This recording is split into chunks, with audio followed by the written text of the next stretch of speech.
mo mọ̀ pé ẹ ti máa ronú ọkàn yín pé kí ló lè fà á táwọn báńsà ò fi jẹ́ Regina Chuks kó wọlé nígbà tó dé Thanksgiving Lateef Adéjìmí àti Mobimpe níbi ìbẹ́ta wọn lánàá. Ẹ farabalẹ̀ ìyànnà náà fún yín lẹ́yọ kọ̀ọ̀kan. Oríṣiríṣi nǹkan ló ṣẹlẹ̀ ṣùgbọ́n eléyìí tó trendy jù ni ẹ rí i pé fídíò tí mo fi hàn yín ìgbà tó kan àwọn òṣèré orí ìtàgé gbogbo wọn wọlé ṣùgbọ́n ìgbà tó kan òṣèré orí ìtàgé yìí Regina Chuks wọn ò jẹ́ ó wọlé. Kí ni ìdí tí wọn ò fi jẹ́ ó wọlé? ń ṣàlàyé ẹ̀ fún yín lẹ́yọ kọ̀ọ̀kan ẹ sì mọ̀ ìdí tí wọn ò fi jẹ́ ó wọlé nínú fídíò yìí. Ṣùgbọ́n kọ́kọ́ play fídíò ibi tó wọn àti báńsà náà tí wọ́n ti jọ ní argument wọ́n jọ ń tàkùrọ̀sọ oríṣiríṣi nǹkan làwọn ènìyàn ti ń sọ níkànnì ayélujára ṣùgbọ́n ẹ mọ̀dí tí wọn ò fi jọ wọnú ó padà wọlé o ṣùgbọ́n kí ni ìdí tí wọn ò fi jọ wọlé ta ló jẹ́ ó wọlé gangan mò ń bọ̀ àti pé kí làwọn ènìyàn ń sọ nípa ẹ̀ mò ń bọ̀ náà ẹ wo fídíò ibi tó wọn àti báńsà tí wọ́n ti jọ ń sọ̀rọ̀ ẹ má lọ bí kankan kí n gbé yín débẹ̀.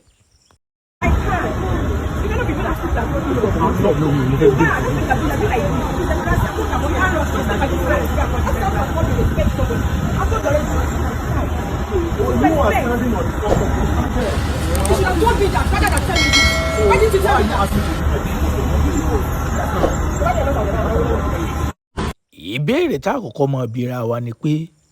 ǹjẹ́ ní Regina Chuks ǹjẹ́ láṣọ ẹbí lọ́wọ́? Ẹ jẹ́ n kọ́kọ́ fi hàn yín kájọ wò bóyá aṣọ ẹbí ni tàbí aṣọ ẹbí kọ́ torí ìwọ tó wọ àǹkárá ọ̀jẹsẹ̀ múlòdé náà ìwọ tó bá ti wọ aṣọ ẹbí ò láǹfààní àti wọlé. Ẹ wo àwòrán tí mo fi hàn yín òṣèré orí ìtàgé 4 ló wà ńbẹ̀. A rí Ẹniọlá Àjàó, Dámilọ́lá Òní, Regina Chuks àti màmá mi dáadáa èèyàn Madam Sajẹ. Tẹ́ ẹ bá wo àwọn aṣọ náà dáadáa ẹ rí wípé tí Ẹniọlá Àjàó àti màmá ẹ rí pé nǹkan kan náà ni àwọ̀ kan náà ló mú wá. Tẹ́ ẹ bá wo ti Dámilọ́lá Òní ẹ rí wípé àwọ̀ tí ẹ fẹ́ yàtọ̀ ṣùgbọ́n nǹkan kan náà láṣọ náà. Tẹ́ ẹ bá wá wo ti Regina Chuks ẹ rí pé tẹ́ ẹ bá wò sáwọn mẹ́ta yòókù mo rò pé ẹ̀yin náà fẹ́ bá mi lọ pé kì í fẹ́ ṣe pàṣọ ẹbí lọ́wọ́ èèyàn aṣọ tí wọ́n mú torí aṣọ tí wọ́n mú aṣọ àwọn ọkùnrin ọ̀tọ̀ ni aṣọ àwọn obìnrin ọ̀tọ̀ ni tó sì jẹ́ wípé òǹkàlùkù ra tiẹ̀ lọ́tọ̀ọ̀tọ̀ ṣùgbọ́n tẹ́ ẹ bá wo fọ́tò 4 tí mo fi hàn yín ẹ̀yin náà fẹ́ bá mi lọ pé kò súnmọ́ pé aṣọ ẹbí èèyàn ní Regina Chuks wọ̀ ṣùgbọ́n ó jọra wọn lẹ́yìn ìgbà tá a ti wá mọ léhùn pé kì í ṣaṣọ ẹbí lọ́wọ́ kí ló wá dé tí wọn ò fi jọ wọlé mò ń bọ̀ torí pé kì í sóun nìkan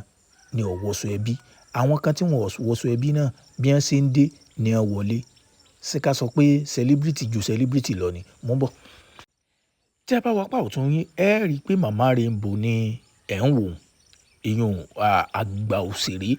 tó jẹ́ pé tá a bá ní ká ka ọmọ ọdún wọ́n ti lé ní 60 ọdún èèyàn bíi 80 years wọ́n ti lé. Bákan náà a tún rí òṣèré míì tó jẹ́ pé òun náà tún wọ white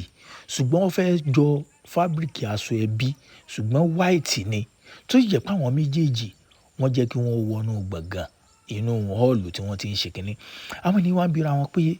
bóò ni ti Regina Chuks bóò ló ṣe jẹ́ ṣé a sọ pé báńsà yẹn ò dá mọ́ ni àbí bóò ni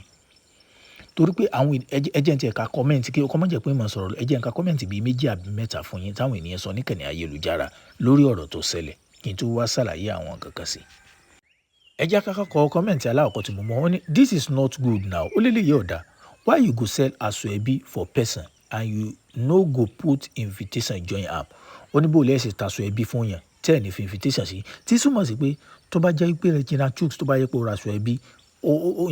yóò bá invitation nù aṣọ ẹbí tí wọ́n bá gbé fún mo rò pé ọ̀rọ̀ náà yé yín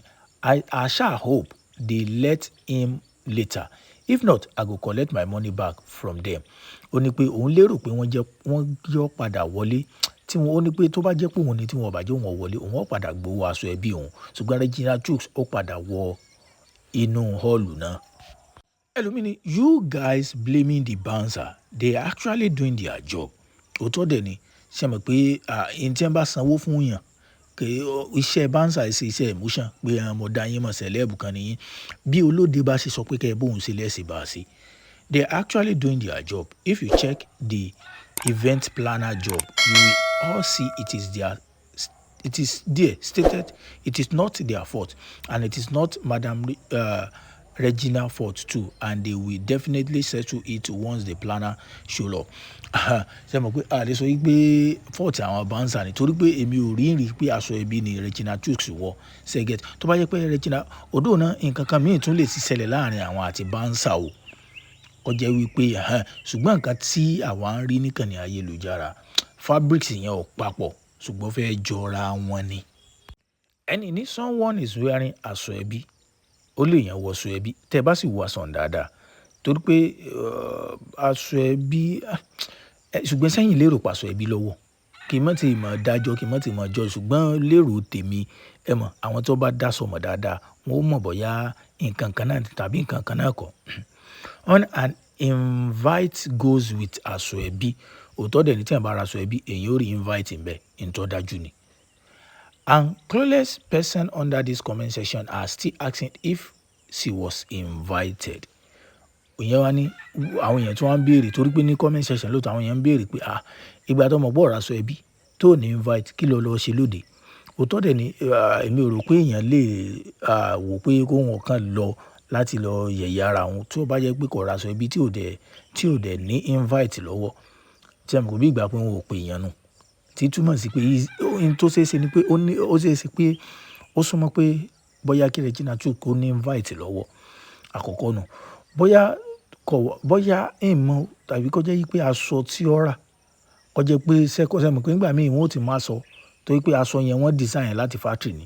wọ́n ó ti máa sọ kó jẹ́ pé aṣọ ẹlẹ́ẹ̀kejì ni wọ́n tà fún ṣẹ́gẹ́ tí sẹ́mọ̀ tí wọ́n ṣẹlẹ̀ ní tó yẹ pé aṣọ ẹbí ò ti tán tó yẹ pé second one lèyìn ó rà